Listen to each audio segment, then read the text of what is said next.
he spotted a workman hard at work installing a speed bump. Peering down from his high horse, the Duke said, "What the F are you doing now?" For years, Prince Andrew has tried to maintain the polished royal image expected of him, but cameras have a way of capturing what carefully crafted statements cannot hide. The scandal that's rocked the royal family to its core, Prince Andrew's relationship with convicted sex offender Jeffrey Epstein. From tense confrontations at public events to shocking moments of arrogance caught in crisp HD, a troubling pattern has slowly emerged. Each clip reveals another layer of behavior the palace hoped would stay buried. But now these 15 unforgettable moments are resurfacing, and they're more revealing than ever. What did Andrew really do when he thought no one was watching? Number 15. Royal Wrath on Display. This summer, Windsor Great Park became more than a scenic retreat. It turned into a stage for one of Prince Andrew's now infamous public outbursts. Dozens of yellow and black safety speed bumps were installed across the sprawling 5,000-acre estate, including one positioned just yards from the front drive of Andrew's residence at Royal Lodge. The measures, meant to slow traffic and protect visitors, instead became the source of royal irritation. Last week, Andrew took to his horse, trotting through the leafy paths of the park in what should have been a calm, private ride. That serenity was shattered the moment he noticed a workman carefully fitting one of the new obstacles. From atop his horse, towering over the man, Andrew's voice rang out sharply across the grounds. "What the f are you doing now?" The question, laced with frustration and unmistakable authority, left the worker frozen, while anyone witnessing the scene could feel the tension radiating like heat from the summer sun. This incident is far from an isolated moment. Those familiar with Andrew's public demeanor recall a string of interactions where diplomacy often gave way to blunt, sometimes abrasive remarks. Yet seeing him so visibly flustered, so openly irritable over something as routine as a speed bump, offered a rare glimpse into his raw, unfiltered personality. Observers exchanged uneasy glances, social media buzzed, and the park, ordinarily a place of tranquility, momentarily reflected the storm of emotions unfolding in its midst. Now the question is this: if a simple speed bump could expose so much, what deeper cracks are waiting to surface next? Stay tuned. Number 14. Andrew's Shortcut. Fury. Prince Andrew's impatience with rules and obstacles didn't stop at speed bumps. In 2016, his temper collided with technology at Windsor Great Park in a startling incident that captured both local attention and public outrage. The sensor-operated gates, meant to control access along the park's routes, became the unexpected victims of the Duke's determination to avoid a one-mile detour to his home at Royal Lodge.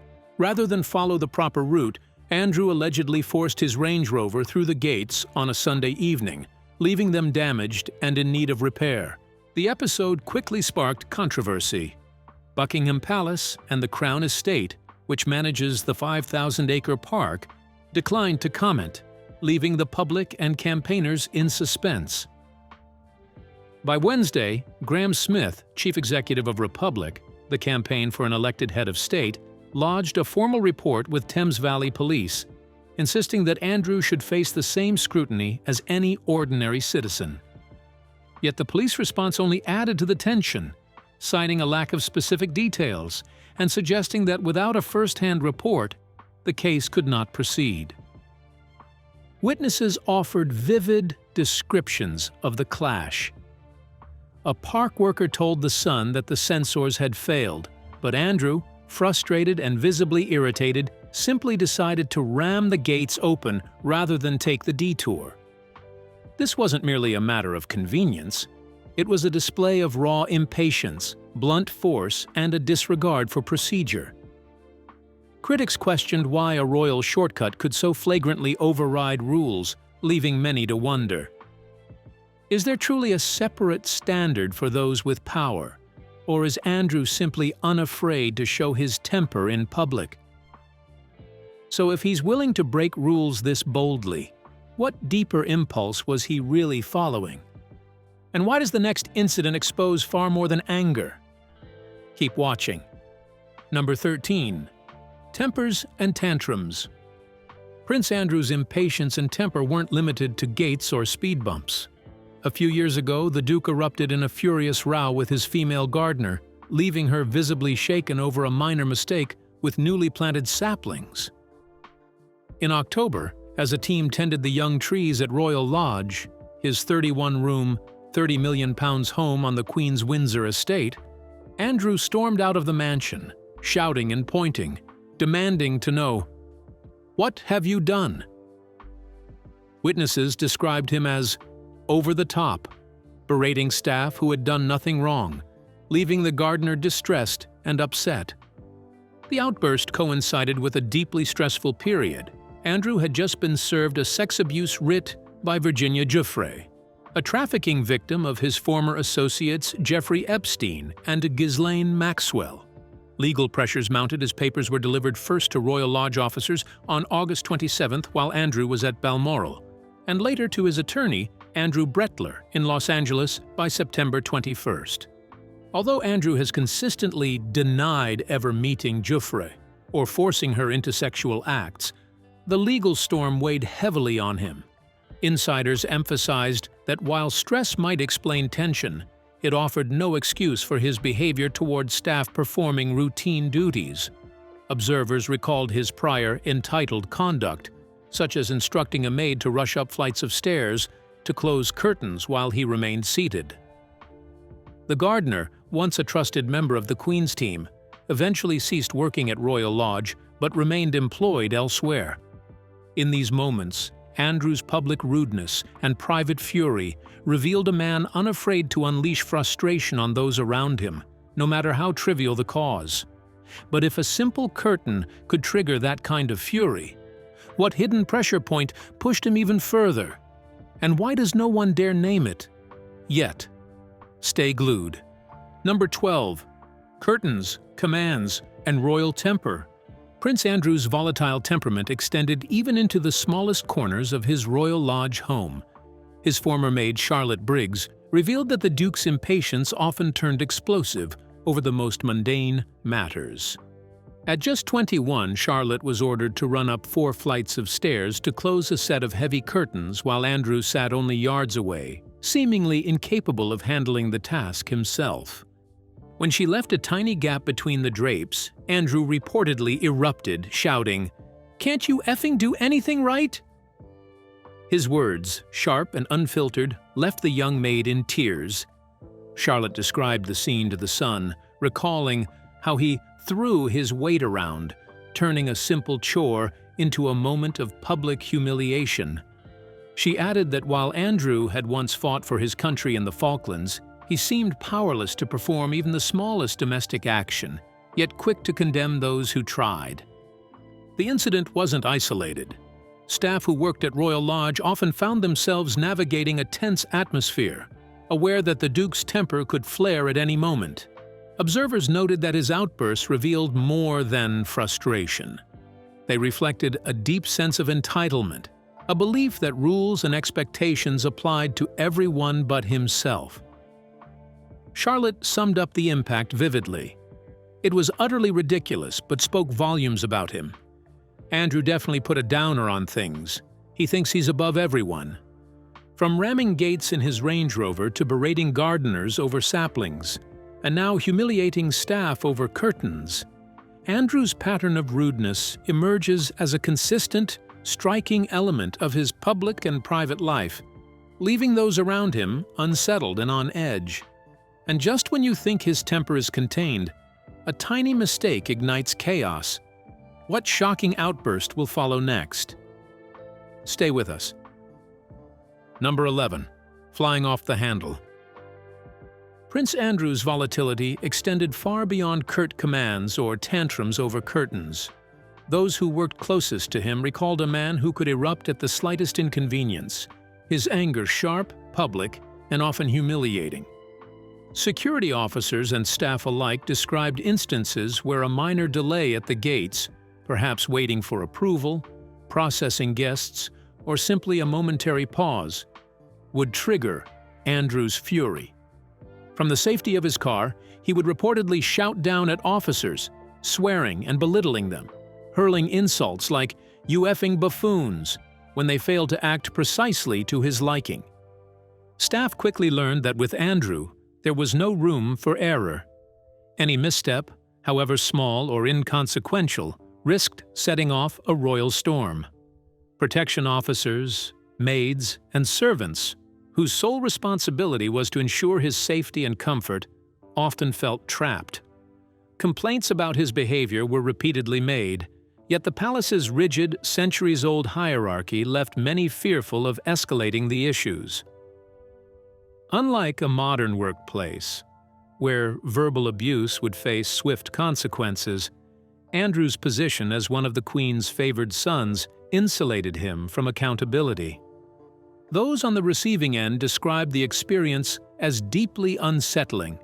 The combination of authority, entitlement, and unrestrained anger created an environment where even minor errors became opportunities for public reprimand. The pattern was clear. From ramming gates and berating gardeners to shouting at staff over minutes-long delays, Andrew's behavior consistently demonstrated impatience, rudeness, and a readiness to humiliate those around him, leaving an unmistakable mark on anyone who worked within his orbit. If this glimpse of Andrew's fury unsettled you, what darker, more audacious acts of power and entitlement await next? Number 10. Power, privilege, and controversy. Prince Andrew's public role extended far beyond Royal Lodge, stretching into the high-stakes world of international trade. In 2001, he was appointed Special Representative for International Trade and Investment, a diplomatic position that many in the UK, including members of Parliament, felt he was ill-suited for. Thrust into the role of figurehead for the UK Trade and Investment Department, Andrew was expected to promote British interests abroad. Yet his involvement quickly drew criticism, particularly regarding the sale of arms to foreign regimes. For a decade, Andrew was seen publicly endorsing the sale of weapons to authoritarian governments, a move many considered controversial and politically sensitive. While his mandate was supposed to focus on trade promotion rather than politics. His active role in facilitating arms deals blurred the lines between ceremonial duty and political influence. Critics argued that such dealings, though lucrative for the government, placed the royal in ethically questionable territory, as these weapons often ended up in the hands of dictators and regimes with poor human rights records.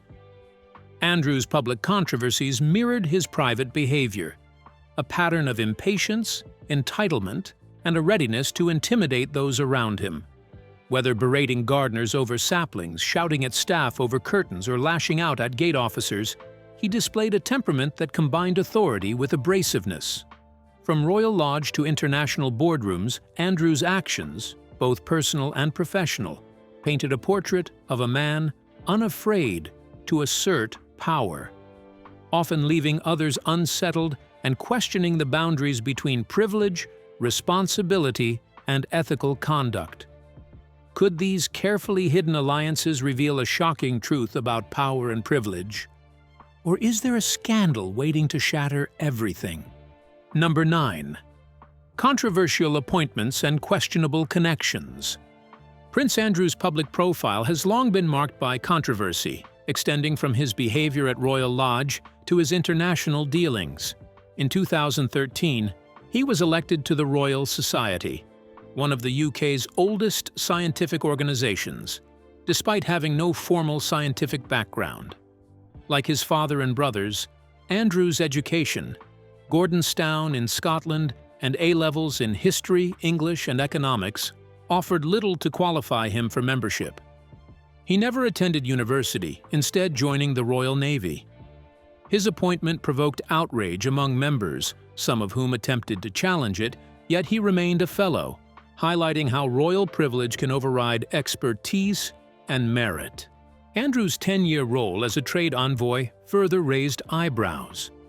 During his tenure, he cultivated friendships with controversial international figures, including Ilham Aliyev, the long-standing president of Iran, who is internationally noted for corruption and human rights abuses. Andrew's status as a royal reportedly opened doors that other politicians could not access, allowing him frequent visits and apparent cordial relations. Allegations also link him to Libyan arms smugglers and officials in the contentious Tunisian government during the 2011 revolution. Observers remain divided. Some suggest Andrew wielded influence beyond his title, while others argue he lacked understanding, treating official trips as luxurious holidays at taxpayers' expense. Across these controversies, from ramming gates and berating staff to mishandling sensitive diplomatic relationships, a pattern emerges: impatience, entitlement, and a readiness to act without full comprehension.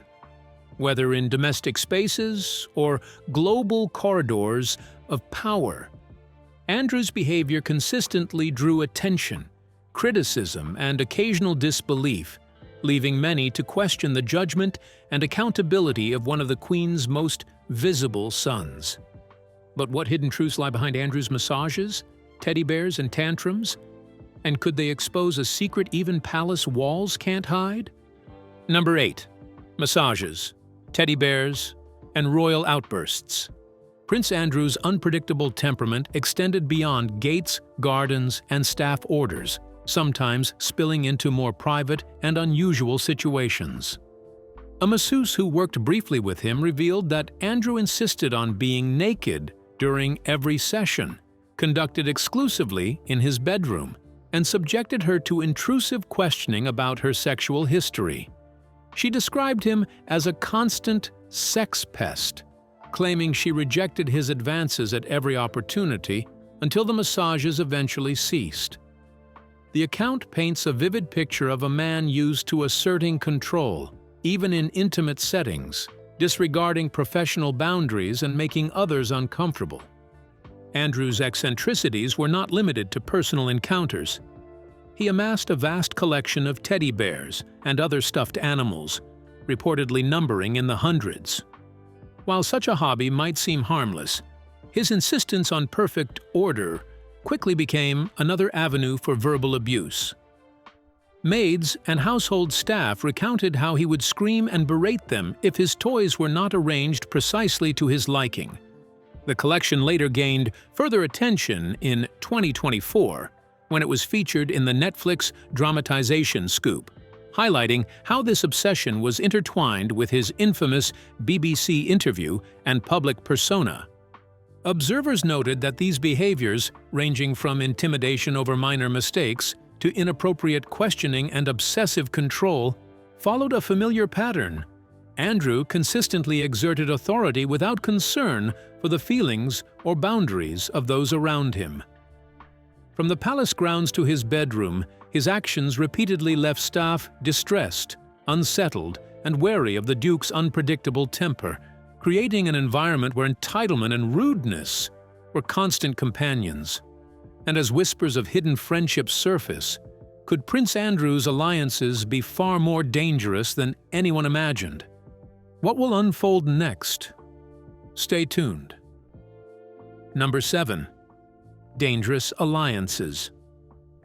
Prince Andrew's controversial behavior extended far beyond eccentricities and rudeness toward staff. It reached into his personal associations, most notably his long-standing friendship with convicted sex offender Jeffrey Epstein. By 2011, Andrew's ties to Epstein were making headlines. Epstein, already convicted of sex trafficking in 2008, continued his illegal activities, yet Andrew remained closely linked to him, raising serious questions about judgment and responsibility.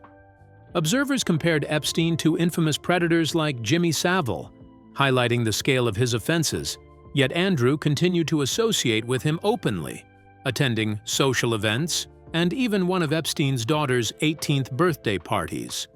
For years, Andrew's loyalty, or perhaps recklessness, kept him entwined with Epstein, despite mounting legal pressure and decades of allegations against him. Lawyers have pursued the Duke of York for over 10 years in relation to these claims, yet he maintained a public presence in Epstein's circle. This controversial friendship has even been defended by Sarah Ferguson, who has continued to live alongside her ex-husband since 2014, insisting he should just stop going to his private island. The Epstein connection fits a larger pattern of Andrew's behavior, a man accustomed to privilege who repeatedly ignores boundaries, disregards consequences, and surrounds himself with people whose actions provoke public outrage. From verbal abuse toward staff and gardeners to questionable trade deals and international diplomacy, Andrew's alliances and actions alike demonstrate a consistent willingness to act according to his own interests, leaving others unsettled and often in shock at the audacity and rudeness of a royal unwilling, or perhaps unable, to temper his impulses. If the world thinks they've seen his limits, what startling truths await in the Pizza Express scandal? And who will expose them? Number 6. Pizza Express and the Newsnight interview. Prince Andrew's controversies didn't remain behind palace walls. They spilled into the public eye in ways that shocked and puzzled viewers worldwide. The Epstein scandal, which reached a fever pitch following Jeffrey Epstein's death in custody in 2019, forced Andrew into the spotlight, culminating in his now infamous interview with Emily Maitlis for Newsnight. Intended to set the record straight, the session instead highlighted a pattern of misjudgment, evasiveness, and audacity that left many viewers incredulous. During the interview, Andrew faced direct questions regarding his relationship with Epstein and the claims made by Virginia Giuffre, who alleged that she had been trafficked and abused. Giuffre had even provided photographs showing Andrew with his arm around her waist as a teenager. In response, Andrew offered explanations that many considered implausible. He claimed he could not have been present in London on the night in question because he was attending a child's birthday party at a Pizza Express in Woking. He also offered a bizarre medical defense, asserting that he had a condition preventing him from sweating, meant to explain why he appeared to perspire under the studio lights. This highly public incident mirrored Andrew's private behavior patterns, a combination of entitlement, rudeness, and disregard for the perspective of others. Just as he had berated staff over curtains, gates, or teddy bears, he displayed a tendency to place himself above scrutiny, using excuses and deflections rather than accountability. Across his public and private life, from palace staff to international relations and now televised interviews, Andrew repeatedly demonstrated a stubbornness, abrasiveness, and audacity that left those around him unsettled and often astonished. But could these outbursts hint at a deeper sense of entitlement? And how far did Andrew's Alpine ambitions push royal privilege? Number 5. Alpine ambitions and royal privilege. Even beyond his public scandals and private outbursts, Prince Andrew's personal choices often highlighted a sense of entitlement and impracticality. In 2014, he became embroiled in controversy over a £13 million ski chalet in Switzerland, purchased jointly with his ex-wife Sarah Ferguson, despite their divorce decades earlier. The extravagant property, comparable in price to luxury apartments in London's West End, immediately raised eyebrows. Observers noted that Andrew was expected to pay £5 million in cash, yet reports suggested he struggled to meet this obligation. The situation quickly became a spectacle. The chalet's owner, persuaded that the Duke and Duchess were facing financial hardship, agreed to reduce the debt, only for Ferguson to purchase a £5 million property in Mayfair shortly afterward. Rumors circulated that Andrew even considered petitioning the Queen herself to settle the remaining chalet debt, a move that, fortunately, never materialized. This episode mirrors a recurring theme in Andrew's life: a reliance on status and privilege to navigate challenges, often disregarding the impact of his actions on others or the optics of extravagance. From berating staff over minor mistakes to navigating high-stakes international diplomacy with questionable judgment, Andrew repeatedly demonstrated impatience, entitlement, and a self-focused worldview. Even in leisure, whether arranging stuffed animals, attending high-profile parties, or purchasing luxury properties, he seemed to expect the world to accommodate his whims. These choices paint a portrait of a royal whose sense of entitlement extends from the halls of power to private corners of domestic and international life, leaving a trail of astonished staff, observers, and the public in his wake. And how far did Andrew's recklessness reach, and which secrets of wealth and influence remain hidden? Number 4. Loans, luxury, and royal connections. Prince Andrew's network of influence has often blurred the lines between privilege and impropriety, extending even into the financial world. For decades, developer David Rowland, a close friend and ally, managed much of Andrew's wealth through Bank Haveland in Luxembourg, a private institution often associated with tax haven practices. With Andrew's unofficial endorsement, Rowland reportedly used his position to cultivate high-profile clients around the globe, leveraging the Duke's royal status and access as a trade representative to arrange meetings with diplomats, politicians, and business leaders. Andrew himself borrowed millions from Rowland's bank over the years, raising questions about the intertwining of royal privilege and financial advantage.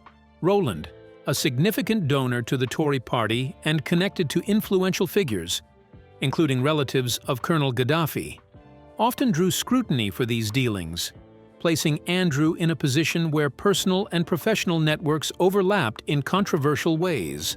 These financial entanglements echo a recurring theme in Andrew's life: a reliance on status, connections, and entitlement to navigate challenges, often with little regard for perception or propriety.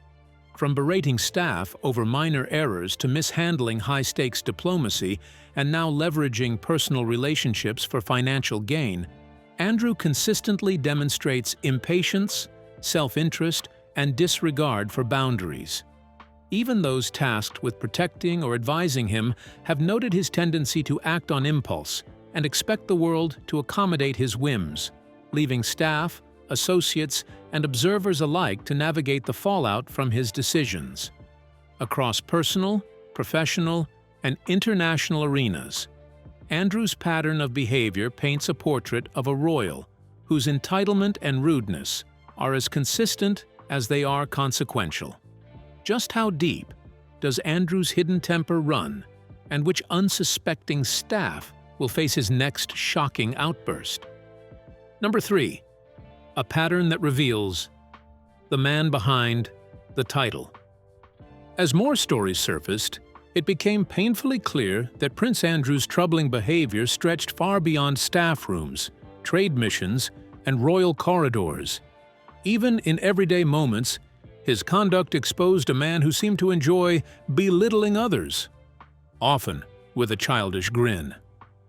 One former royal maid, Charlotte Briggs, recalled how Andrew once reacted when his 9-year-old Norfolk Terrier, Bendix, named after Sarah Ferguson's favorite chocolates, bit her leg in 1996. The dog had been startled by a vacuum cleaner, ripped her tights, and left her bleeding badly enough that she needed a tetanus shot from the Duke's personal physician. But the reaction from Andrew? Not concern, not an apology. According to Charlotte, he laughed. He found it amusing even as she limped, her leg turning purple. And Charlotte wasn't the only person who witnessed this pattern. An acquaintance once told the Waikato Times that Andrew made an astonishingly inappropriate remark to a pregnant woman, then burst out laughing like a schoolboy, seemingly proud of his own crude humor, while the woman stood visibly shocked. These were not isolated slips of the tongue. They were part of a long, uncomfortable trail of disrespect. Even as his ex-wife, Sarah Ferguson, publicly defended him as the best man in the world, these accounts painted a far different picture. A royal who mocked pain, ignored boundaries, and seemed to take pleasure in the discomfort of people with far less power than he had. And it was in these small, telling moments that the true nature of his character became hardest to ignore. But could these shocking outbursts be just the beginning? What hidden truths about Andrew's temper and influence are still buried? Number 2. The trip that exposed a royal's true temper. By the time Prince Andrew traveled to the United States in 2011, his reputation for sharp words and sudden outbursts was already well known inside palace walls. But this trip, carried out while he was still serving as the UK's Special Representative for International Trade and Investment, revealed a level of aggression that stunned even those used to handling difficult dignitaries. His job was supposed to be diplomatic, meeting business leaders, easing conversations with government officials, and presenting Britain as a nation of professionalism and poise. Instead, the staff who worked closest to him said the visit became a crash course in his impatience, entitlement, and open contempt for anyone he believed wasn't moving fast enough.